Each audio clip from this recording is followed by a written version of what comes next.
Vous ne le savez sûrement pas, mais je suis un giga fan des séries DC. Et quand j'avais fini Teen Titans, j'avais plus beaucoup de séries DC à regarder. Jusqu'à ce que je me rappelle qu'il existe une série Justice League. Et ce cartoon est un classique. Du coup, je vais vous raconter l'histoire entière de Justice League, du début jusqu'à la fin. L'histoire commence avec deux pélos sur Mars, qui font une mission scientifique, Carter et Ed. Après que Carter ait trouvé un cristal assez lousse, il va tomber et après se faire attaquer. De retour sur Terre, Batman et Superman sont en train d'arrêter des criminels qui étaient en réalité une race alien qui veut envahir la Terre. Plus tard, Carter va réapparaître sur Terre et dire au gouvernement que Superman sera le nouveau protecteur de la Terre pour éviter des guerres inutiles. Plus tard, un énorme alien va attaquer la ville de Metropolis et se faire arrêter par Superman. Mais Superman va se faire hagard. Mais pendant le combat, Batman et Superman vont trouver un autre alien dans une base secrète qui vient de Mars, John Jones, Martian Manhunter, qui s'est fait emprisonner par le gouvernement parce qu'il a prévenu le gouvernement qu'ils allaient se faire attaquer par des aliens. Personne l'a cru, ces gros racistes. Et quand il va essayer de s'échapper avec Batman et Superman, ils vont se faire attaquer par des aliens qui se faisaient passer pour des militaires. Et plus tard, on va apprendre que John Jones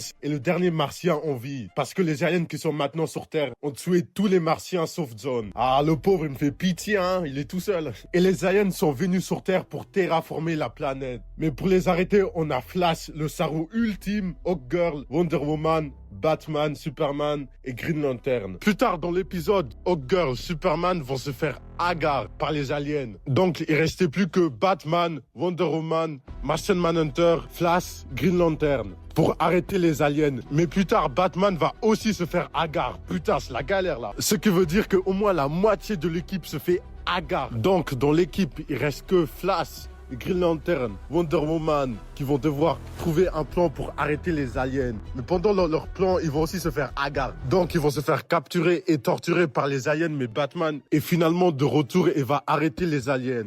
Maintenant, la Terre est tranquille. Mais ils ont besoin d'une équipe de super-héros pour les rassurer. Donc la Ligue va créer la Watchtower pour les observer dans l'espace. Plus tard dans la série, Lex Luthor, qui a une grande haine envers Superman, va encore une fois essayer de tuer Superman avec de la kryptonite. Mais il va se faire arrêter par les membres de la Ligue. Après, il va se faire arrêter, finir en tôle, tout ça. Mais parce que Lex Luthor est un gros con, il s'est fait empoisonner par la kryptonite. Tu te demandes sûrement comment ça se trouve qu'un non-kryptonien ait réussi à se faire empoisonner par la kryptonite. Lex Luthor est pas aussi que Batman. Lui, il avait la kryptonite à l'air libre, As-24. Du coup, ça l'a empoisonné. Bien sûr, il rejette la faute sur Superman et a encore plus la haine envers lui.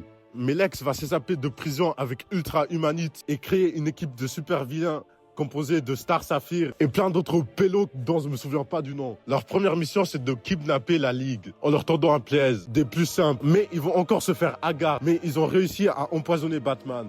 Pendant ce temps, Lex casse la tête à tous les membres de sa nouvelle équipe en disant « Ouais, bande de petits enculés, c'est à cause de vous si on s'est fait hagard. » Mais le Joker va rejoindre l'équipe et faire des trucs de Joker, c'est-à-dire des trucs de malade. Et ils vont réussir à capturer Batman. Batman qui est en train de se faire plaisir là. Et l'équipe de Lex a réussi à avoir les accès de la Watchtower et vont essayer de faire sauter la tour. Mais Flash va stopper la bombe. Donc, Lex Luthor, parce que c'est le parano de l'année, il va penser qu'il y a un traître dans son équipe. Et le traître était en réalité Ultra Humanite, qui va finir par aider Batman à s'échapper. Tous les héros vont se battre contre leur némésis. Green Lantern contre Star Sapphire, Batman contre Joker, Superman contre Lex. Plus tard dans la série, la Ligue vont se retrouver dans un univers parallèle où le As s'est fait remplacer par Vandal Savage, un méta-humain qui a comme capacité d'être immortel. La Ligue va se faire attaquer par des soldats Na. Tu vois de quoi je parle, je peux pas le dire le mot. Hein. Mais ils vont réussir à s'enfuir et se faire sauver par une version alternative de Batman qui les a pas suivis dans cette timeline. Vous demandez sûrement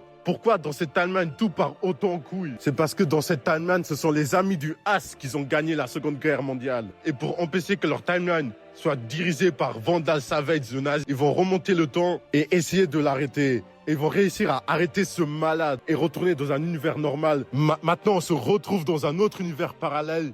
Lex Luthor veut encore emmerder Superman et le provoquer en disant « Ouais, de toute façon, t'auras jamais le couille de me buter. Je serai toujours là. » Et après 1 minute d'hésitation, Superman fait ça. Et oui, Superman vient de buter Lex Luthor. 2 ans plus tard, cette version de la Ligue est partie en couille et commence à avoir des méthodes assez radicales. C'est-à-dire qu'il stalk As-24 la ville. Mais Batman va remarquer qu'il existe un univers parallèle où Superman n'a pas buté Lex Luthor. Donc, ils vont se rendre dans cet univers parallèle. allait tuer le membre de la Ligue de cet univers. La Ligue du monde parallèle qu'on va maintenant appeler la Justice Lord prend la place de la Ligue principale de cet univers et vont aussi hagar Doom. Pas ce Doom là, l'autre Doom. Un ennemi de Superman. Et le Batman de la Justice Lord va raconter leur histoire. Et on va comprendre que s'ils sont autant partis en couille, c'est parce que leur Flash est mort. Et c'est pour ça qu'ils ont des méthodes aussi radicales. Alors le Flash de la Justice League a un plan qui consiste à faire plaisir le Batman de la Justice Lord et sauver les autres membres de la Ligue. Ils vont aussi se faire aider par Lex Luthor parce qu'il a pas trop envie de se faire buter par Superman. Alors ils vont désactiver tous les pouvoirs de la Justice Lord et les enfermer en prison. Ça veut dire que dans un univers là, il existe 2 Superman, 2 Green Lantern, 2 Hawkgirl. Wesh. Green Lantern et Hawkgirl, après plusieurs mois d'hésitation, vont enfin se mettre en couple. Et après un vaisseau gordanien, les mêmes aliens que Hawkgirl vont se retrouver sur Terre. Et on va apprendre qu'en réalité, Hawkgirl travaillait comme espion pour sa planète natale. Et Green Lantern va aussi apprendre qu'elle était en réalité fiancée.